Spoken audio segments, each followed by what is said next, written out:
Di sebuah kampung kecil di pinggiran kota, hiduplah seorang pria parubaya bernama Pak Karim. Usianya sudah melewati 50, rambutnya mulai beruban meski tubuhnya masih terlihat bugar. Wajahnya teduh, dengan sorot mata yang dalam, seringkali membuat orang lain merasa nyaman hanya dengan berbincang sebentar dengannya. Tidak ada yang menyangka bahwa di balik kesederhanaan hidupnya, ia sudah 3 kali menunaikan ibadah haji. Ketika orang-orang sekampung tahu ia menunaikan haji pertama kali, banyak yang kagum. Saat ia berangkat untuk kedua kalinya, mereka mulai bertanya-tanya dari mana ia mendapatkan biaya begitu besar. Namun karena sifatnya yang dermawan dan kerap membantu tetangga yang kesusahan, tidak ada seorang pun yang berani berpikiran buruk. Justru banyak yang menilai, barangkali Allah memang melapangkan rezeki bagi orang yang rajin beribadah seperti dirinya. Dan ketika untuk ketiga kalinya ia kembali dari Tanah Suci, warga kampung semakin menaruh hormat kepadanya. Tidak sedikit yang menyebutnya Pak Haji Karim, dan nama itu melekat di telinga semua orang. Sehari-harinya, Pak Karim dikenal sebagai pedagang bakso. Ia membuka warung sederhana di pinggir jalan utama kampung. Warung itu tidak mewah, hanya berdinding setengah tembok dengan atap seng yang mulai pudar, namun suasananya selalu ramai. Kursi-kursi kayu panjang berjejer, dan aroma kuah bakso yang mengepul setiap sore menjadi magnet bagi siapa saja yang lewat. Di depannya, sebuah gerobak bakso berwarna merah kusam berdiri setia, dengan tulisan tangan besar, "Bakso Haji Karim asli mantap." Setiap pagi, sebelum membuka warung, Pak Karim sudah lebih dulu ke masjid. Ia tidak pernah absen salat subuh berjamaah. Banyak warga yang kagum karena meski usahanya sangat sibuk, ia tidak pernah meninggalkan kewajiban ibadahnya. Setelah itu, barulah ia pulang, menyiapkan segala keperluan dagang bersama beberapa karyawannya.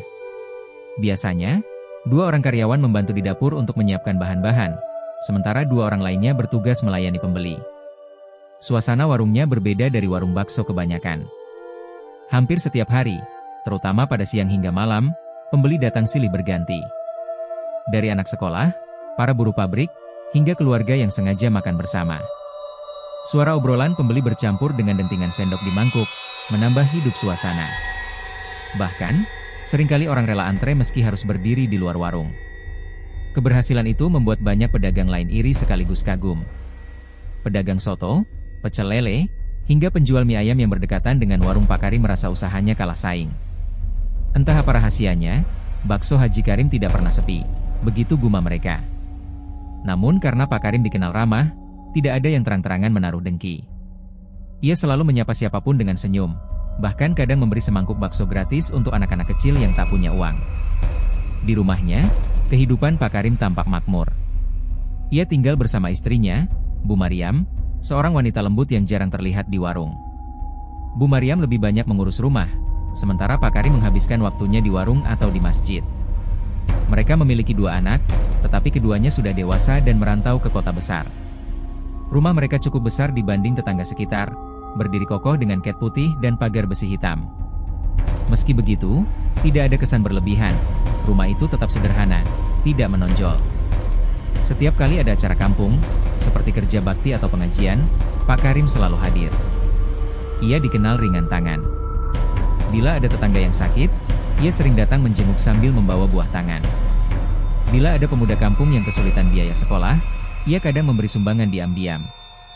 Hal-hal seperti itulah yang membuat warga menaruh hormat kepadanya, menganggapnya sebagai sosok panutan. Namun, meski tampak begitu sempurna, ada sesuatu dari dirinya yang kadang membuat orang bertanya-tanya. Pak Karim jarang sekali bercerita tentang perjalanan hidupnya. Ia tidak pernah benar-benar menjelaskan dari mana awal mula rezekinya mengalir begitu deras, hingga ia mampu menunaikan haji 3 kali dan mengelola warung bakso yang selalu penuh. Setiap kali ditanya, ia hanya tersenyum dan berkata, "Kalau kita berusaha dan berdoa, Allah pasti kasih jalan." Jawaban itu cukup untuk menutup rasa penasaran orang-orang, meski sesekali muncul bisikan-bisikan kecil di antara tetangga yang iri atau curiga. Sore itu, warung bakso Pak Karim kembali dipenuhi pembeli. Asap kuah mengepul, aroma gurih daging memenuhi udara. Di sudut warung, seorang bapak parubaya tertawa lebar setelah menyeruput kuah bakso panas. "Luar biasa, Pak Haji. Bakso sampean ini bikin ketagihan," katanya. Pak Karim hanya tersenyum, menepuk bahu pelanggan itu. "Alhamdulillah, kalau cocok. Yang penting perut kenyang, hati senang." Karyawan-karyawan bekerja dengan sigap. Ada yang mencatat pesanan, Ada yang mengantar mangkuk, ada pula yang sibuk di dapur menyiapkan bahan. Mereka semua tampak terbiasa dengan ritme kerja yang cepat. Pak Karim tidak pernah pelit memberi upah, bahkan sering memberi bonus kecil bila dagangan habis lebih cepat dari biasanya. Itu pula yang membuat banyak orang ingin bekerja di warungnya. Malam semakin larut, pembeli terakhir pulang, dan suasana warung kembali lengang. Pak Karim biasanya duduk sebentar, menikmati secangkir teh hangat sebelum benar-benar menutup gerobak. Rezeki hari ini lumayan, alhamdulillah, gumamnya pelan. Ia selalu memuji Tuhan atas apa yang ia dapatkan. Setelah itu, ia pulang ke rumah, berjalan menyusuri jalanan kampung yang sepi ditemani suara jangkrik dan cahaya lampu jalan redup. Bagi warga kampung, kehidupan Pak Karim adalah contoh ideal. Sederhana, religius, sukses, dan dermawan. Tidak ada yang tahu bahwa di balik kehidupan yang tanpa sempurna itu, sebuah rahasia kelam perlahan menunggu untuk terbongkar. Namun untuk saat ini, semua orang hanya mengenalnya sebagai seorang haji 3 kali yang menjual bakso dengan penuh berkah. Dan memang, begitulah kesan yang tampak setiap hari di warungnya. Sebuah tempat sederhana yang selalu dipadati pembeli, seakan-akan tidak pernah ada hari yang sepi. Pagi itu, suasana kampung masih sejuk. Embun belum kering di dedaunan, dan suara ayam jantan bersahutan dari kejauhan. Di warung Pak Karim, karyawan-karyawannya sudah mulai bersiap. Jaya, salah satu karyawan yang baru bekerja beberapa bulan, terlihat mengangkat panci besar berisi kuah bakso. Tubuhnya berkeringat meski udara masih dingin, karena panci itu berat dan penuh dengan aroma kaldu yang gurih. 2 karyawan lain, Rudi dan Hasan, sibuk mengulek bawang goreng dan menata mangkuk-mangkuk di rak kayu. Pak Karim berdiri di dekat gerobak, merapikan bahan-bahan yang akan dipajang. Ia mengenakan kemeja putih sederhana dan peci hitam yang selalu melekat di kepalanya. Dari kejauhan, sosoknya tampak seperti seorang ulama yang siap mengisi pengajian, bukan sekadar penjual bakso. Ketika pintu warung dibuka, angin pagi membawa aroma kaldu yang mengepul dari dapur, membuat siapa saja yang lewat menoleh. Tak butuh waktu lama, pembeli pertama sudah datang. Seorang bapak dengan sepeda ontel berhenti di depan warung. Pagi-pagi sudah buka, ya, Haji, sapanya. Pak Karim tersenyum ramah. Alhamdulillah, biar rezeki juga datang pagi-pagi.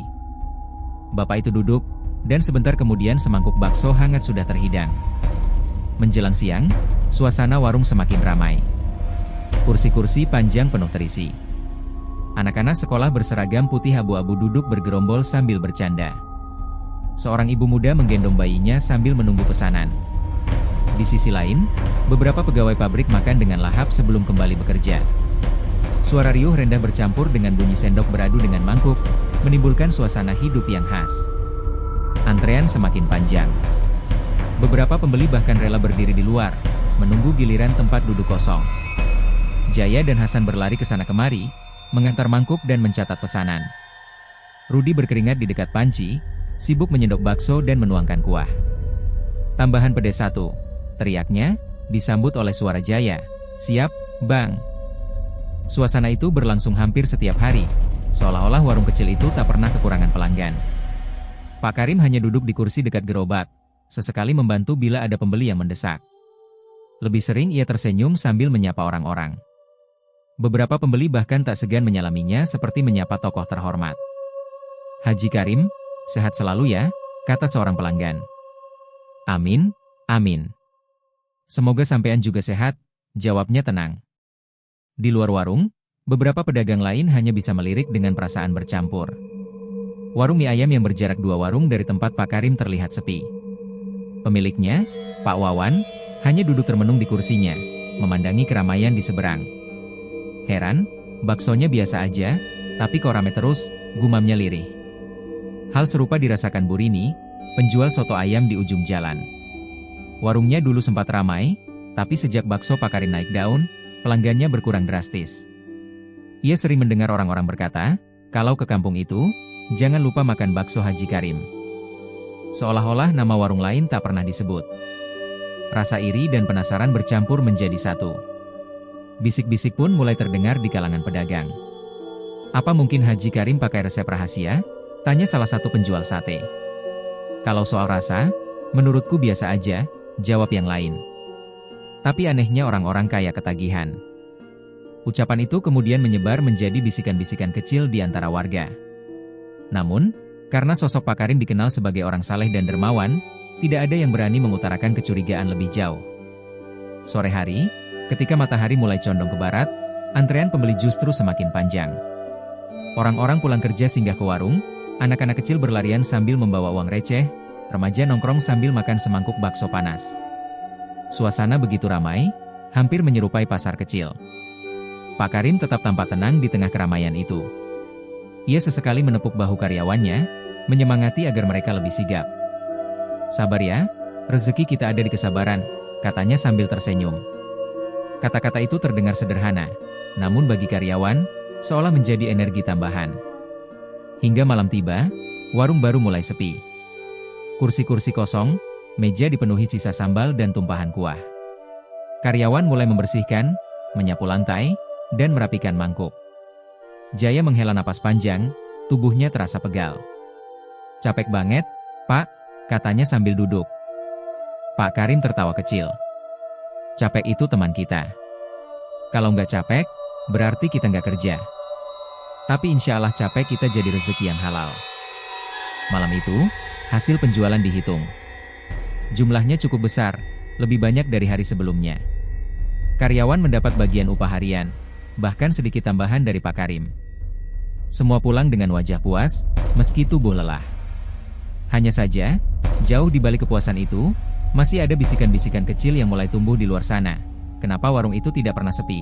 Bahkan ketika warung lain sedang paceklik pembeli? Orang-orang kampung belum tahu jawabannya. Mereka hanya bisa menebak-nebak, kadang bercampur kagum, kadang iri.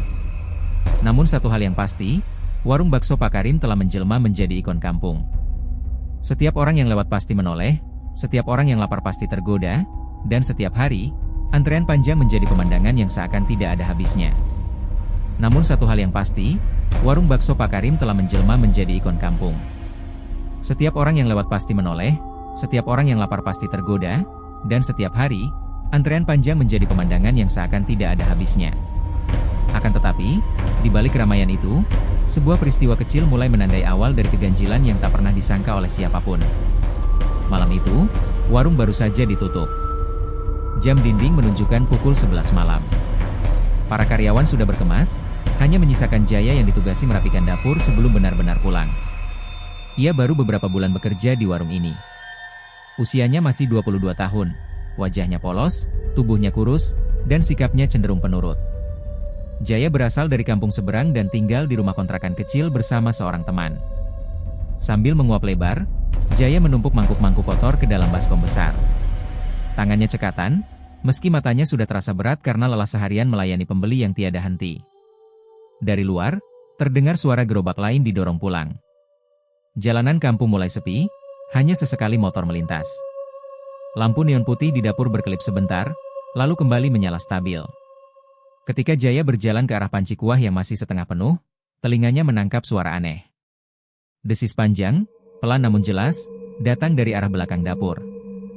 Jaya terhenti. Ia menoleh, tapi tidak melihat apapun selain bayangan perabot dapur yang terpantul di tembok. "Mungkin tikus," gumamnya, mencoba menenangkan diri. Ia melanjutkan pekerjaannya, menutup panci dengan penutup besi. Namun desisan itu terdengar lagi, kali ini lebih dekat. Suaranya lirih, tapi membuat bulu kuduk berdiri. "SSS hahaha, SSS hahaha." Jaya meletakkan sendok sayur yang sedang ia pegang. Jantungnya berdegup kencang, keringat dingin mulai muncul di pelipis. Perlahan, ia melangkah mendekat ke arah sumber suara, mencoba memastikan. Dari balik tumpukan karung beras di pojok dapur, Jaya sekilas melihat sesuatu bergerak. Sesuatu yang berwarna gelap, memantulkan cahaya lampu seperti sisik. Tapi ketika ia memicingkan mata, benda itu lenyap, hanya tersisa karung beras yang diam tak bergerak. "Ah, ini pasti karena capek," katanya, memaksa tersenyum sendiri. Belum sempat ia kembali bekerja, mata Jaya menangkap bayangan lain. Kali ini dari arah pintu dapur yang setengah terbuka. Sebuah bayangan putih melintas cepat, seperti kain panjang yang berkibar tertiup angin. Bayangan itu hanya muncul sepersekian detik, namun cukup membuat tubuh Jaya kaku di tempat. Ia menelan ludah, mencoba menguatkan hati. "Mungkin kain pel yang tadi aku jemur," pikirnya. Tapi pikirannya segera membantah, kain pel itu ada di dalam, bukan di luar pintu. Perlahan, ia melangkah menuju pintu, membuka lebih lebar, dan melihat keluar. Gelap. Hanya halaman sempit dengan beberapa kursi kayu tua. Tidak ada apapun. Jaya berdiri beberapa saat di ambang pintu, mendengarkan. Suara jangkrik bersahut-sahutan, angin malam berembus membawa aroma tanah basah. Tapi tidak ada lagi desisan, tidak ada lagi bayangan putih.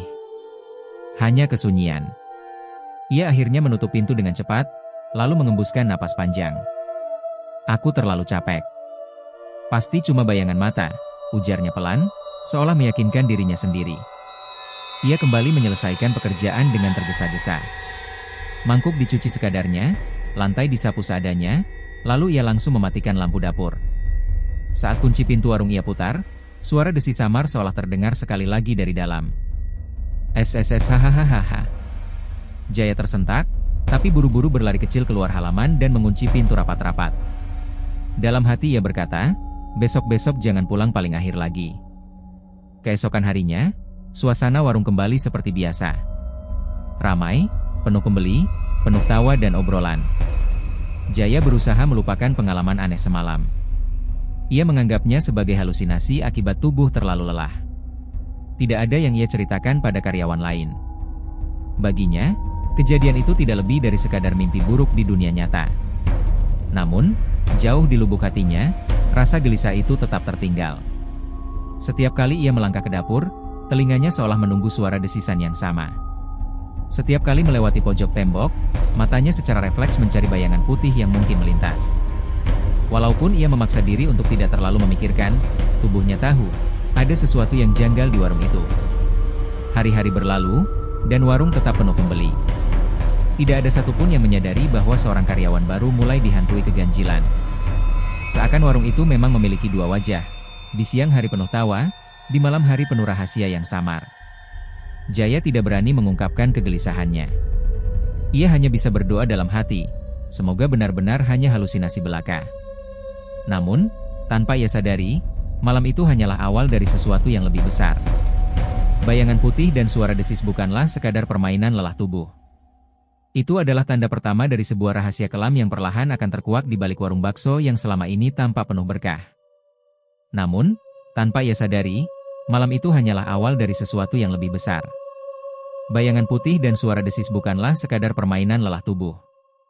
Itu adalah tanda pertama dari sebuah rahasia kelam yang perlahan akan terkuak di balik warung bakso yang selama ini tampak penuh berkah. Dan rahasia itu, suatu malam, mulai terlihat bukan hanya oleh Jaya, tetapi juga oleh karyawan lain yang bekerja di warung tersebut. Hari-hari setelah kejadian itu masih berlangsung normal di siang hari.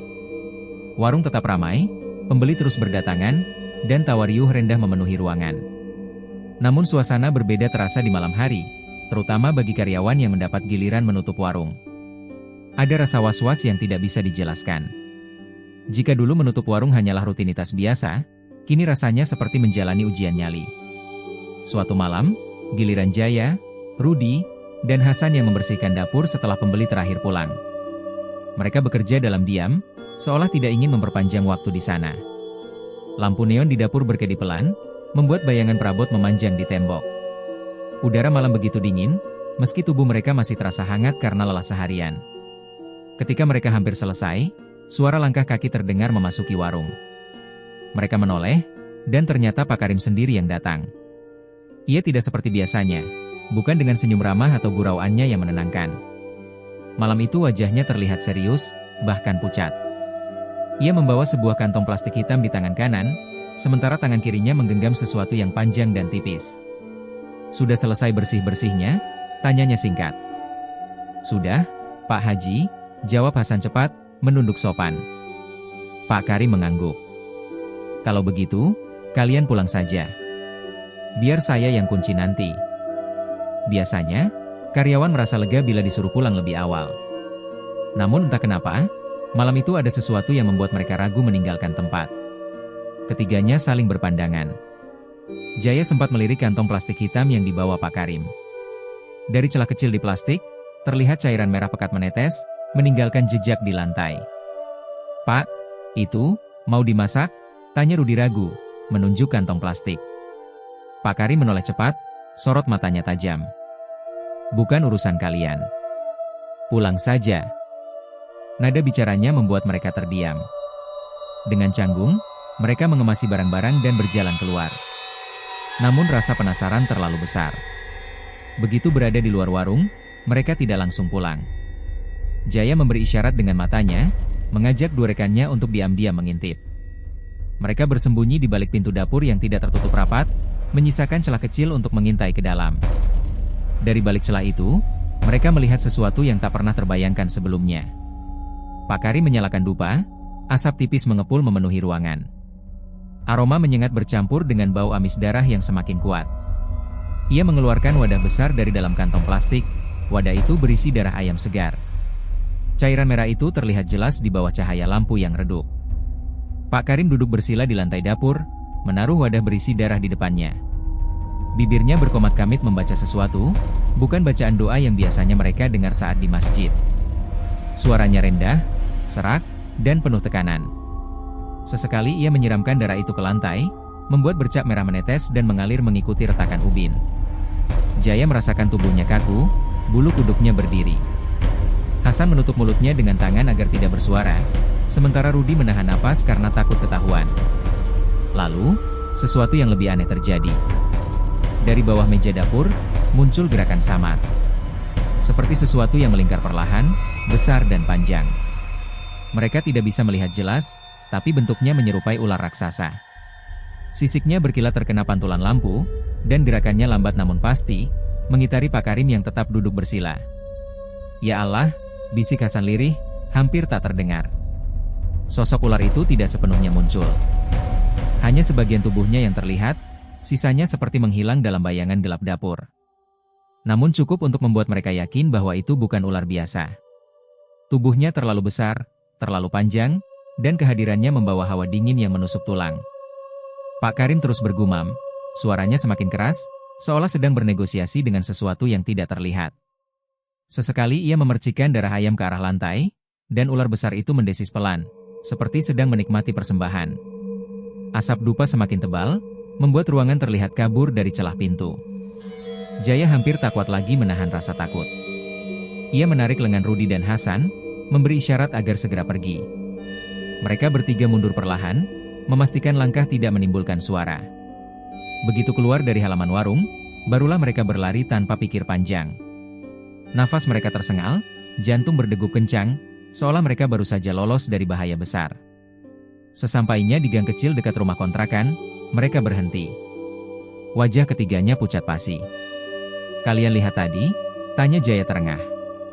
"Ya Allah, itu, apa yang barusan kita lihat?" balas Rudi dengan suara bergetar. "Pak Haji Karim, dia ngapain dengan darah ayam itu?" Hasan menelan ludah, wajahnya masih syok. Mereka saling pandang, tak ada yang sanggup memberi jawaban pasti. Hanya satu hal yang mereka tahu, sesuatu yang aneh sedang terjadi di warung bakso itu. Sesuatu yang tidak seharusnya dilakukan oleh seorang haji yang selama ini mereka kagumi. Namun ketiganya memutuskan untuk diam. Mereka terlalu takut untuk menanyakan langsung kepada Pak Karim, apalagi menceritakannya kepada orang lain. Bagaimana mungkin orang akan percaya bahwa seorang haji 3 kali, sosok dermawan yang dihormati kampung, ternyata melakukan ritual dengan darah ayam dan ditemani ular raksasa di dapur warungnya? Malam itu menjadi rahasia di antara mereka bertiga. Rahasia yang menambah beban di hati, sekaligus rasa takut yang sulit dijelaskan. Sejak saat itu, bekerja di warung bakso tidak lagi terasa sama. Ada bayangan gelap yang seakan selalu mengintai dari balik dapur, menunggu waktu untuk memperlihatkan dirinya lagi. Dan bagi Jaya, apa yang ia alami sebelumnya, suara desisan dan bayangan putih, bukan lagi halusinasi semata. Yakin-yakin, warung bakso itu menyimpan rahasia besar yang tidak boleh diketahui orang banyak. Namun semakin ia berusaha melupakan, semakin rasa penasaran dan ketakutan itu menggerogoti pikirannya. Malam sebelumnya masih jelas membekas dalam ingatannya. Ia bermimpi berada di warung itu, namun suasananya gelap gulita. Di hadapannya berdiri sebuah panci besar, panci yang biasa dipakai untuk merebus kuah bakso. Namun kali ini, panci itu tidak berisi kaldu harum yang biasa menggoda selera, melainkan cairan pekat berwarna merah gelap. Bau amisnya begitu menyengat hingga membuat perutnya mual. Di atas panci itu, duduk sesosok makhluk menyeramkan. Pocong. Wajahnya pucat pasi dengan kain kafan kusam yang sudah robek di beberapa bagian. Yang membuat Jaya nyaris tak sanggup menatap adalah senyumnya. Senyum lebar, tidak wajar, memperlihatkan gigi-gigi hitam yang berlumut. Matanya kosong, tapi tatapannya seperti menusuk langsung ke dalam sanubari Jaya. "Jangan lari, kau milikku juga," bisik pocong itu dengan suara yang bergema, lirih namun begitu jelas, membuat bulu kuduk Jaya berdiri. Dalam mimpi itu, Jaya ingin berteriak, ingin berlari, namun kakinya seolah terikat. Ia hanya bisa menatap panci yang bergolak, mendidih dengan cairan merah menyerupai darah. Pocong itu lalu mendekatkan wajahnya, dan sebelum Jaya sempat menoleh, ia terbangun dengan napas terengah dan keringat dingin membasahi seluruh tubuh. Sejak itu, Jaya tidak bisa tenang. Dan pagi ini, setelah bermimpi buruk, ia kembali harus berurusan dengan panci kuah yang nyata. Ketika ia membuka tutup panci untuk mengecek persediaan kaldu sebelum pembeli datang, dadanya terasa sesak. Kuahnya tampak normal, bening kecoklatan dengan aroma gurih yang khas. Namun hidungnya mendeteksi sesuatu yang aneh. Ada bau amis samar, seperti darah yang baru saja disembelih. Semakin ia mendekatkan wajah, semakin jelas bau itu menusuk inderanya. Jaya buru-buru menutup kembali panci itu. Tangannya gemetar. Ia mencoba menenangkan diri, berkata dalam hati bahwa itu hanyalah sugesti karena mimpi buruk semalam. Tapi tatapannya terus terpaku pada panci itu, seakan benda sederhana itu menyimpan sesuatu yang kelam. Tak lama kemudian, karyawan lain berdatangan. Ada Rudi, ada Warto, dan ada Lina. Mereka segera sibuk menyiapkan meja, mencuci mangkok, dan meracik bahan. Namun Jaya tetap murung, matanya sayu dan tatapannya tak lepas dari dapur. "Kenapa, Jai? Kayak orang habis ketemu setan saja mukamu," canda Warto sambil mengangkat ember penuh air untuk mengisi tempat cuci piring. Jaya terdiam. Ia sempat membuka mulut, ingin menceritakan apa yang dialaminya, namun urung. Ia takut dianggap gila atau hanya mengada-ada. Akhirnya ia hanya menggeleng pelan. "Enggak, cuma kurang tidur." Namun seiring waktu, hal-hal ganjil semakin terasa.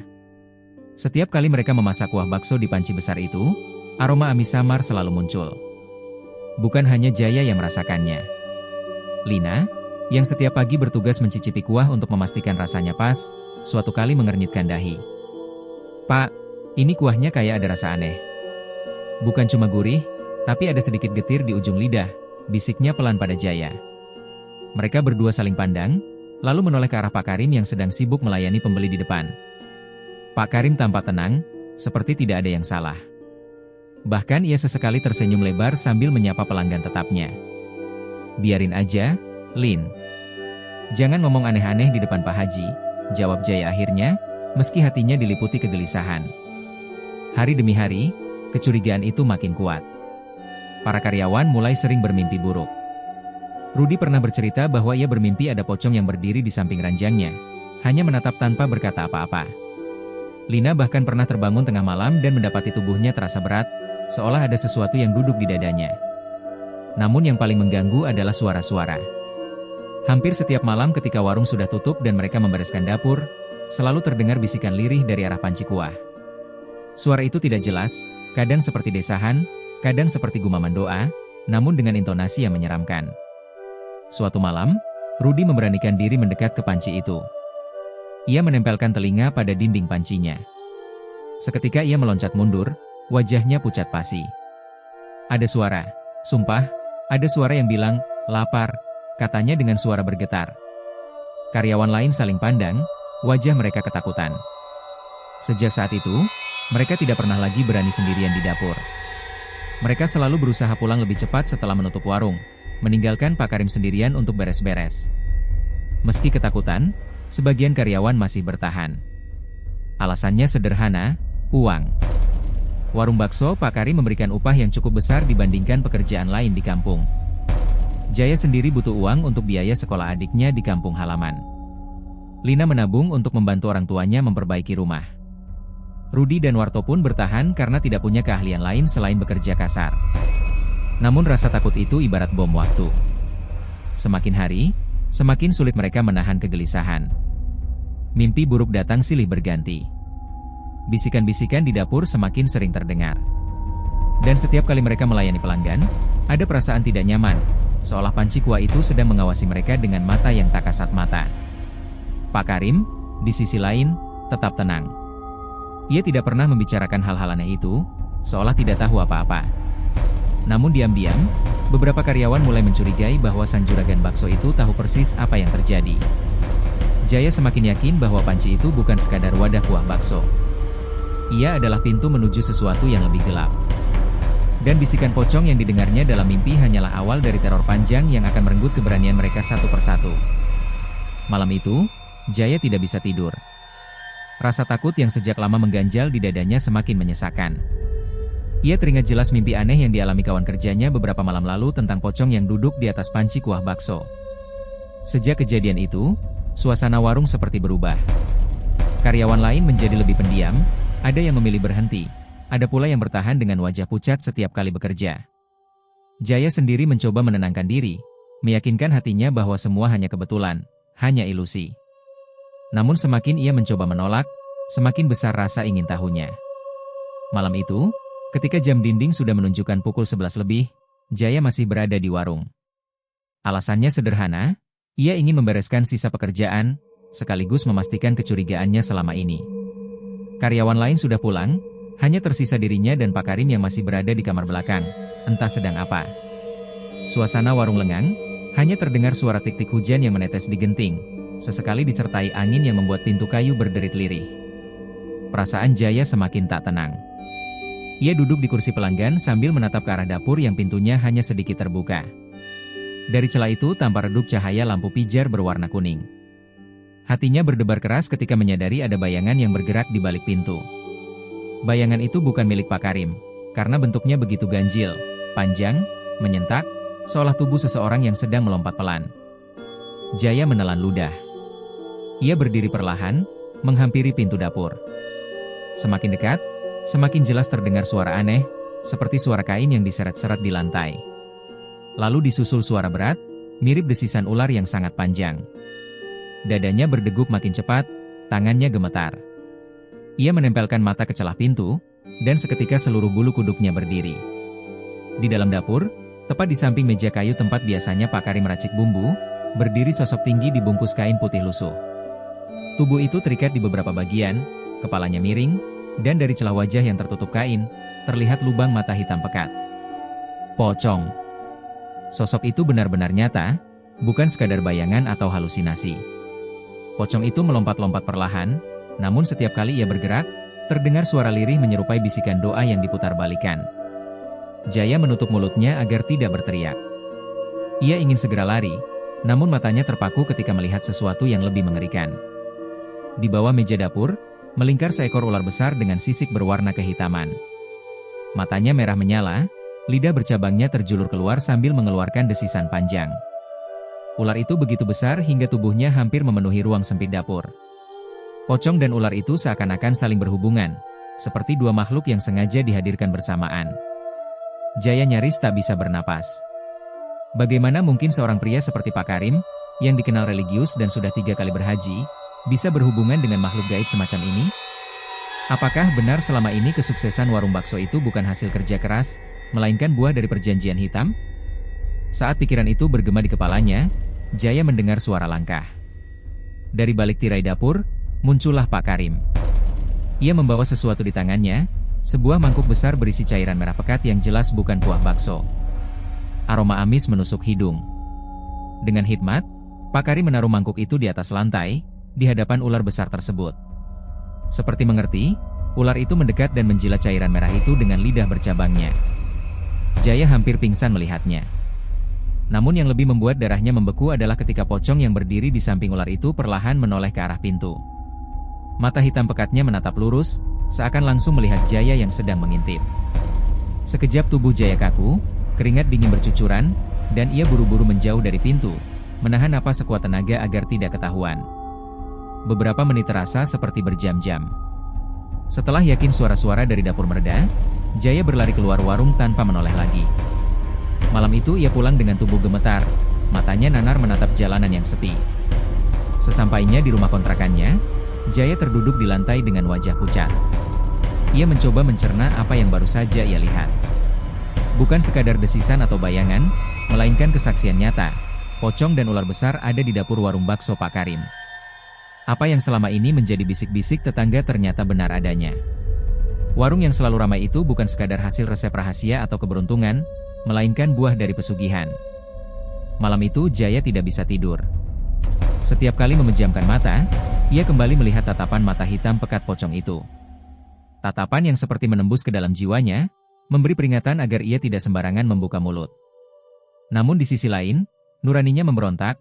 Bukankah ini berarti semua orang yang membeli bakso itu sebenarnya telah memakan sesuatu yang terkait dengan darah pesugihan? Jaya berguling gelisah di ranjang sempitnya. Ia sadar, jika ia bercerita kepada orang lain, mungkin tak akan ada yang percaya. Atau lebih buruk lagi, Pak Karim bisa saja mengetahuinya dan melakukan sesuatu. Lelaki parubaya itu punya pengaruh besar di kampung, dikenal sebagai orang alim dan terhormat. Siapa yang akan percaya bahwa seorang haji 3 kali ternyata bersekongkol dengan pocong dan ular gaib? Namun satu hal yang pasti, Jaya tidak bisa lagi memandang warung itu dengan cara yang sama. Besok, ketika ia kembali bekerja, ia harus menahan diri untuk tetap tenang, seakan tidak terjadi apa-apa. Padahal dalam hatinya, rasa takut telah berakar dalam. Ia tahu, cepat atau lambat, rahasia ini akan menyeret dirinya dan karyawan lain ke dalam bahaya besar. Sejak pagi, suasana warung bakso Pak Karim tidak lagi sama. Jaya berusaha keras menutupi wajah pucatnya, tapi tatapannya yang gelisah sudah cukup membuat kawan-kawan kerjanya curiga. Mereka bertanya dengan nada bercanda, "Kau kenapa, Jai?" Seperti habis bertemu hantu saja. Jaya hanya tersenyum kaku, tidak menjawab. Namun dalam hatinya, kalimat itu justru menorehkan luka. Mereka benar, ia memang telah melihat hantu. Bahkan lebih dari itu, ia menyaksikan dengan mata kepala sendiri bukti perjanjian kelam yang selama ini hanya berupa gosip. Hari itu, Jaya mencoba menjalankan rutinitas seperti biasa, menyiapkan mangkuk, meracik bumbu, dan menyapu lantai. Namun bayangan pocong yang melompat-lompat di dapur terus menghantui. Setiap kali ia menatap panci besar berisi kuah bakso, pikirannya langsung melayang pada aroma amis yang semalam ia cium dari mangkuk berisi cairan merah. Ia ingin muntah, tapi menahannya demi tidak menimbulkan curiga. Namun ternyata ketegangan itu tidak hanya dirasakannya sendiri. Dari bisik-bisik kecil yang terdengar di antara karyawan, Jaya sadar kabar tentang pocong di warung bakso mulai menyebar. Awalnya hanya celetukan, lalu berkembang menjadi cerita serius. Siti, karyawan bagian kasir, mengaku beberapa kali mendengar suara aneh dari dapur ketika sedang sendirian. Suara seperti kain diseret dan desisan panjang, meski ia yakin tidak ada ular di sekitar. Karyawan lain, Bo, malah bercerita bahwa ia bermimpi melihat pocong duduk di atas meja sambil menatapnya. Mimpi itu begitu nyata hingga ia terbangun dengan keringat bercucuran. Cerita-cerita itu membuat suasana kerja semakin mencekam. Setiap kali pintu dapur terbuka, mereka saling pandang dengan wajah tegang. Ada yang pura-pura sibuk agar tidak dipanggil ke belakang. Bahkan ketika Pak Karim masuk ke dapur, tak seorang pun berani mengikuti, seolah ruang itu kini menjadi wilayah terlarang yang dihuni sesuatu yang jauh dari manusiawi. Ketegangan itu mulai merembet keluar. Pelanggan tetap masih berdatangan, tapi perlahan, bisik-bisik aneh terdengar di meja-meja. Ada yang berbisik, katanya di warung ini ada penunggunya. Ada pula yang sengaja mengintip ke arah dapur sambil bercanda setengah takut, siapa tahu kita disajikan kuah pocong, hahaha. Meski diucapkan dengan tawa, nada suara mereka tetap menyiratkan kegelisahan. Pak Karim tampaknya sadar akan perubahan itu. Ia semakin sering mengawasi karyawan, matanya tajam seakan bisa membaca isi hati mereka. Jika ada yang terlihat terlalu banyak bertanya, ia hanya tersenyum dingin sambil menepuk bahu orang itu. Lalu berkata lirih, "Jangan terlalu banyak mendengar gosip. Rezeki ini berkah, jangan dirusak dengan prasangka." Kalimat itu membuat semua karyawan terdiam, meski di dalam hati mereka justru semakin yakin ada sesuatu yang salah. Jaya merasa terjebak dalam lingkaran ketakutan. Ia ingin bercerita kepada yang lain tentang apa yang benar-benar ia lihat, tapi ia takut jika kabar itu sampai ke telinga Pak Karim. Karyawan yang lain pun sama, mereka sudah resah, tapi tak seorang pun berani berbicara belak-belakan. Semua hanya berani mengeluh dalam bisikan. Hari-hari berikutnya, suasana warung semakin aneh. Tiba-tiba ada pelanggan yang mengaku melihat bayangan putih melintas di dapur saat sedang makan. Ada pula seorang anak kecil yang menangis keras, menunjuk ke arah meja dapur sambil berkata, "Ibu, ada orang melompat-lompat." Ibunya tentu saja menegur dengan wajah malu, tapi kejadian itu cukup membuat pelanggan lain saling berpandangan dengan tatapan ngeri. Kabar pun semakin liar. Ada yang bilang bakso Pak Karim terasa berbeda, ada rasa amis samar yang tidak bisa dijelaskan. Ada pula yang menyebarkan gosip bahwa kuah bakso itu bercampur dengan darah tumbal. Walau belum ada yang berani membuktikan, cerita-cerita tersebut cukup membuat sebagian pelanggan mengurangi kunjungannya. Warung yang biasanya penuh hingga keluar, kini mulai terlihat ada kursi-kursi kosong pada jam sibuk. Karyawan semakin tertekan.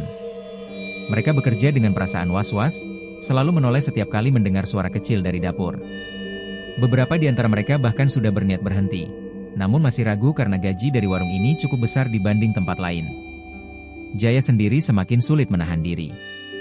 Bayangan pocong dan ular itu terus membayanginya, membuat tidurnya tidak pernah nyenyak. Ketakutan itu menyebar bagaikan penyakit. Semakin lama, semakin sulit dibendung. Bahkan orang-orang luar yang mendengar kabar ini mulai menjauhi warung, meski tidak terang-terangan. Mereka lebih memilih mencari bakso di tempat lain, meski rasanya tidak seberapa enak.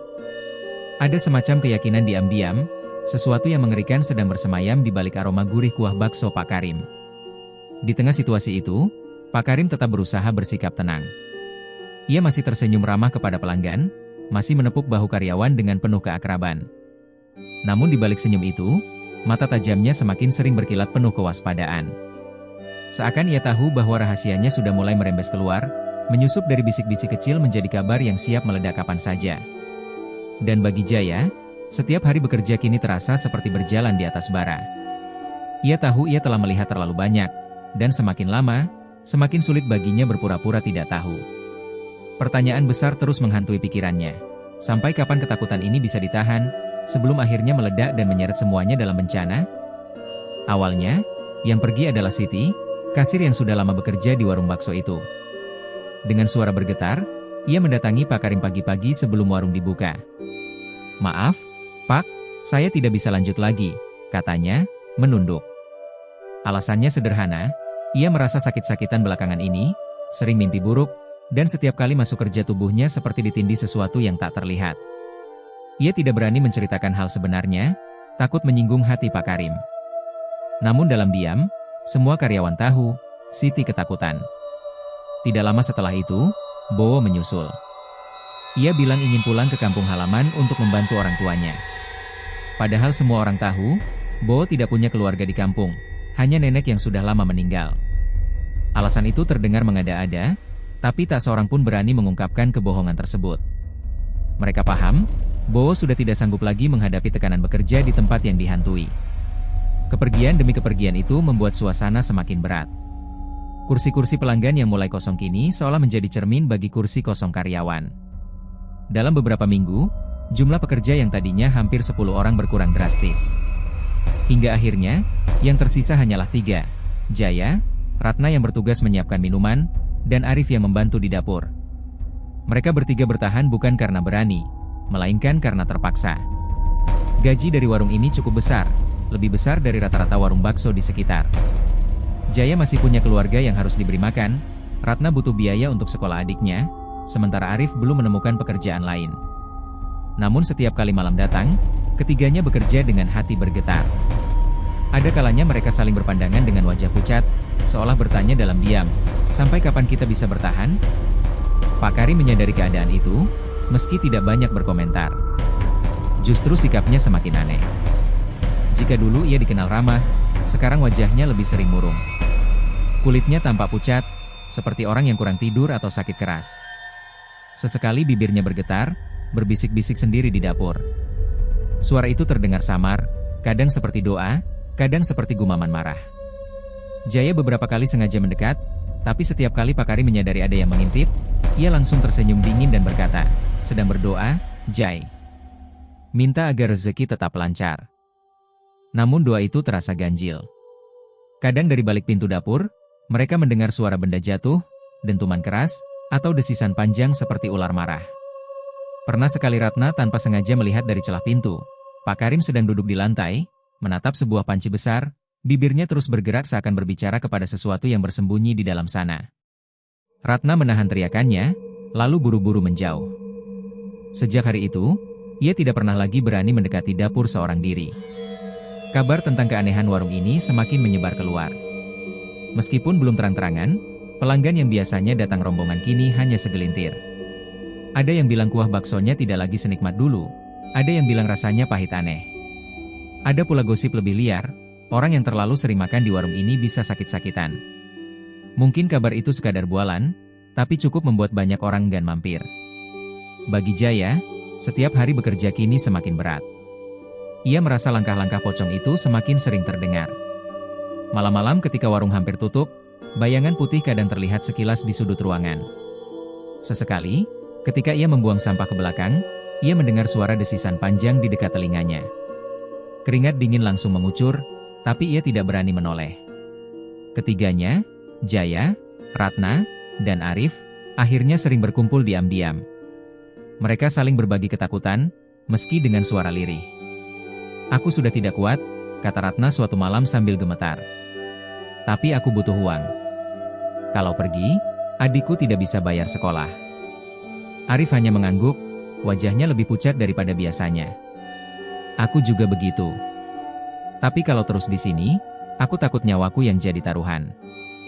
Jaya hanya terdiam, hatinya diguncang dilema. Ia tahu mereka semua berada di ambang batas. Tapi ada sesuatu yang menahannya untuk tidak langsung pergi. Rasa penasaran bercampur rasa takut. Ia ingin tahu apa sebenarnya yang Pak Karim sembunyikan di balik panci besar itu, apa hubungan pocong dan ular dengan bakso yang mereka jual setiap hari.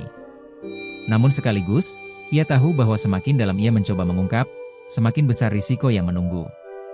Malam-malam warung semakin menyeramkan. Pak Karim kerap menutup warung lebih awal, lalu mengunci diri di dapur. Dari luar, mereka bertiga mendengar suara seperti orang tertawa lirih bercampur desis.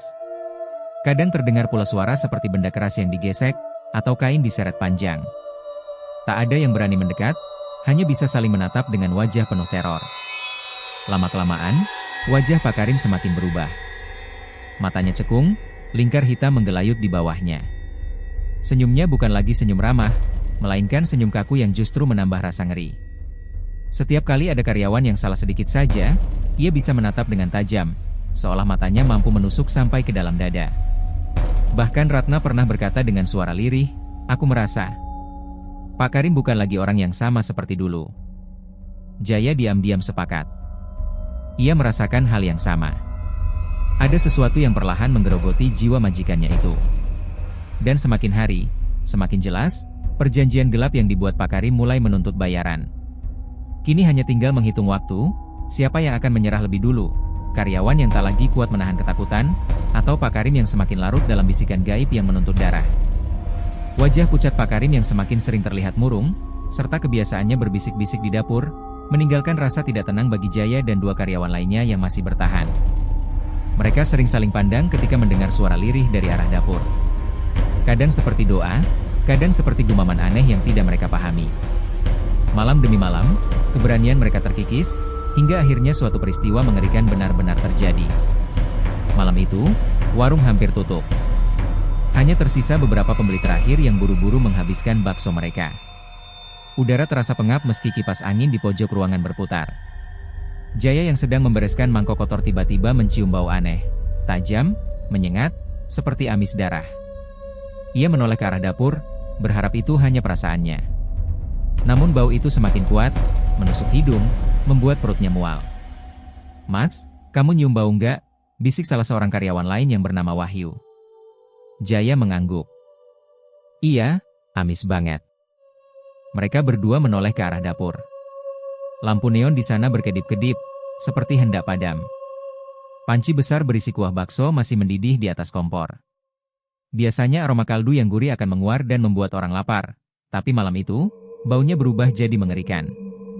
Dari permukaan panci, gelembung-gelembung muncul dengan suara bluk-bluk keras.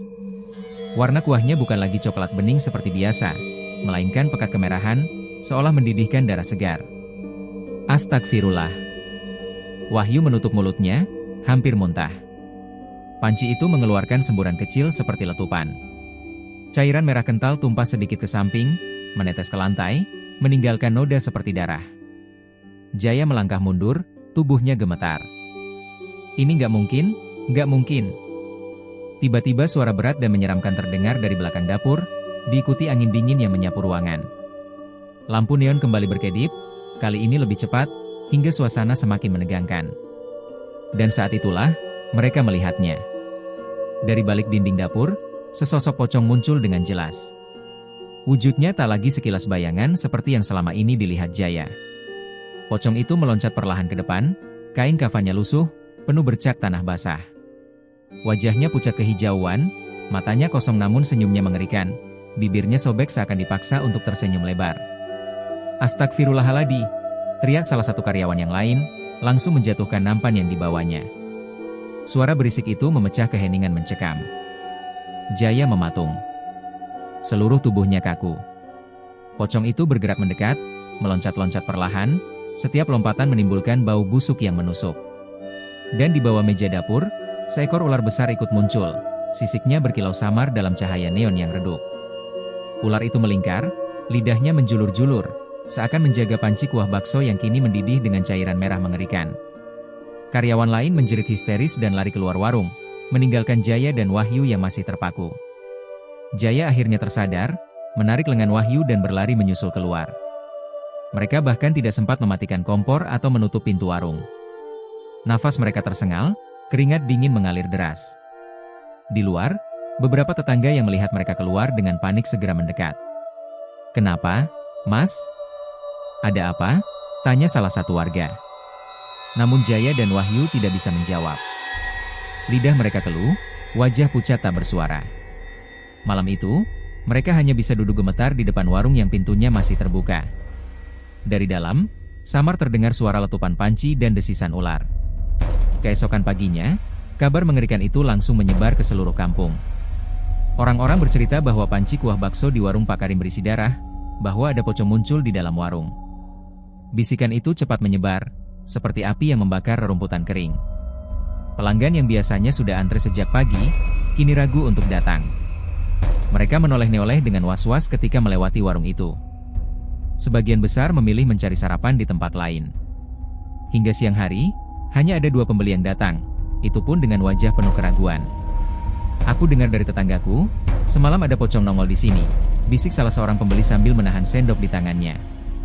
"Astaga, jangan ngomong gitu, Mas," jawab temannya, tapi wajahnya sendiri jelas menunjukkan rasa takut. Pak Karim berusaha keras menutupi keresahan. Ia tetap tersenyum ramah, menyapa pelanggan dengan suaranya yang hangat. Namun wajahnya lebih pucat dari biasanya, matanya cekung, dan tangannya gemetar halus saat menuang kuah ke mangkok. Jaya, Wahyu, dan seorang karyawan yang masih tersisa hanya bisa menunduk, enggan menatap wajah pemilik mereka. Mereka tahu, kejadian semalam bukanlah halusinasi. Itu nyata, dan entah bagaimana Pak Karim pasti terlibat. Hari-hari berikutnya, kabar itu semakin meluas. Anak-anak muda kampung sengaja lewat hanya untuk melihat warung yang katanya angker. Ada yang berani bercanda, ada yang benar-benar ketakutan. Namun yang pasti, pelanggan warung itu semakin menurun drastis. Antrean panjang yang dulu menjadi ciri khas warung bakso Pak Karim kini tinggal kenangan. Dan setiap malam, para karyawan yang masih bertahan selalu dihantui bayangan panci berdarah dan pocong tersenyum mengerikan. Mereka tidak tahu berapa lama lagi bisa menahan rasa takut itu. Dan setiap malam, para karyawan yang masih bertahan selalu dihantui bayangan panci berdarah dan pocong tersenyum mengerikan. Mereka tidak tahu berapa lama lagi bisa menahan rasa takut itu. Namun akhirnya, jawaban itu datang lebih cepat dari yang diduga. Keesokan harinya, mereka memutuskan untuk tidak kembali bekerja. Pagi itu, warung bakso Pak Karim yang biasanya sudah ramai dengan aktivitas, kini sepi. Tak ada suara karyawan yang biasanya menyiapkan bahan, tak ada obrolan kecil di dapur. Pintu warung tetap tertutup hingga matahari cukup tinggi. Pak Karim berdiri sendirian di depan pintu, menatap jalanan dengan wajah muram. Ia sudah mencoba menghubungi Jaya, Wahyu, dan yang lain, namun tak satu pun yang menjawab. Hatinya semakin gelisah. Ia akhirnya membuka warung sendirian. Dengan langkah berat, ia menyalakan kompor, menyiapkan panci kuah, dan mengatur mangkok-mangkok di rak. Semua dilakukan dengan pelan, tanpa semangat. Tangannya gemetar ketika meracik bumbu, seakan bayangan kejadian malam itu masih melekat. Beberapa warga lewat, menoleh sekilas, lalu cepat-cepat mengalihkan pandangan. Ada yang berbisik-bisik sambil menunjuk ke arah warung. Pak Karim tahu, kabar telah menyebar luas. Nama warungnya kini bukan lagi dikenal sebagai tempat bakso ternak di kampung, melainkan tempat angker yang dihantui pocong. Siang hari berlalu tanpa seorang pun pembeli datang. Kursi-kursi kayu yang dulu penuh oleh pelanggan, kini kosong berdebu. Bau kuah yang mendidih tak lagi mengundang selera, melainkan memunculkan rasa mual bagi yang kebetulan lewat. Anak-anak kecil bahkan berlari sambil menutup hidung ketika melintasi depan warung. Pak Karim mencoba bertahan. Setiap hari ia membuka warung, meski hanya duduk termenung menunggu pembeli yang tak kunjung datang. Sesekali ada orang yang singgah, tapi hanya untuk bertanya atau mengolok. "Pak, itu benar ya? Baksonya dicampur darah tumbal?" tanya seorang pemuda sambil tertawa kecut. Wajah Pak Karim langsung menegang. "Omong kosong apa itu? Bakso saya sama seperti dulu." "Jangan sembarangan bicara," bentaknya, meski suaranya bergetar. Pemuda itu hanya terkekeh sini sebelum pergi, meninggalkan perasaan hancur di hati Pak Karim. Hari-hari berikutnya, keadaan semakin parah. Panci kuah sering berubah warna sendiri. Kadang keruh kehitaman, kadang merah pekat seperti darah, meski ia yakin tidak mencampurkan apapun. Bau amis dan busuk juga kadang muncul tiba-tiba, membuatnya muntah-muntah. Malam hari, suara ketukan keras sering terdengar dari dapur. Sesekali kain putih melintas cepat di sudut mata, membuat bulu kuduknya berdiri. Pak Karim mulai kehilangan kewarasan. Ia sering berbicara sendiri di dapur, memohon pada sesuatu yang tak terlihat. "Jangan tinggalkan aku masih butuh warung ini, aku sudah memberi apa yang kau minta, jangan hancurkan aku sekarang," begitu bisiknya lirih sambil memandangi panci kuah yang mendidih. Tetapi entah siapa yang ia ajak bicara, tidak ada jawaban. Hanya suara letupan kuah dan bisikan angin malam yang menjawabnya. Orang-orang semakin yakin bahwa warung itu memang tempat pesugihan. Cerita berkembang liar, bahwa Pak Karim melakukan perjanjian dengan pocong dan ular gaib untuk melariskan dagangan. Ada pula yang mengatakan, setiap mangkok bakso yang ia jual dulu mengandung energi tumbal. Semakin banyak orang percaya, semakin sepi warung itu jadinya. Akhirnya, tak ada lagi karyawan yang mau kembali. Jaya dan Wahyu pun pergi tanpa pamit, memilih bekerja di tempat lain. Mereka bahkan menghindari jalan depan warung, takut bertemu Pak Karim. Hari demi hari, Pak Karim hanya duduk di kursi panjang depan warung, menatap kosong ke arah jalanan. Kumisnya mulai berantakan, wajahnya semakin tua, tubuhnya semakin kurus. Ia mencoba tetap menjual bakso, tapi kuahnya cepat basi. Panci besar yang dulu menjadi sumber rezeki, kini justru menjadi sumber kutukan. Suatu malam, ia bermimpi didatangi pocong itu lagi. Wajahnya semakin jelas, semakin dekat, semakin menakutkan. Pocong itu tertawa dengan suara berat, sementara di kakinya ular besar melingkar dan menatap dengan mata merah menyala. Dalam mimpinya, pocong itu berkata, "Janji sudah ditepati, tapi kau melanggar syarat. Rezekimu kami ambil kembali." Pak Karim terbangun dengan teriakan histeris, keringat dingin membasahi tubuhnya. Ia sadar, apa yang dulu ia kejar kini berbalik menjadi bencana. Keesokan harinya, ia membuka warung untuk terakhir kali. Tidak ada pembeli, tidak ada karyawan, tidak ada lagi suara riuh seperti dulu. Hanya dirinya sendiri, duduk di kursi panjang, menatap panci kuah yang kini benar-benar berubah merah pekat, berbau busuk menusuk hidung. Beberapa warga lewat, berhenti sejenak, lalu menggeleng-geleng kepala. Ada yang berbisik, "Kasihan, dulu warungnya paling laris, sekarang malah jadi tempat angker." Dan sore itu, ketika matahari mulai tenggelam, Pak Karim menutup pintu warung dengan tangan gemetar. Warung yang dulu menjadi sumber kebanggaan dan rezekinya, kini menjadi kuburan mimpi dan awal dari kehancurannya sendiri.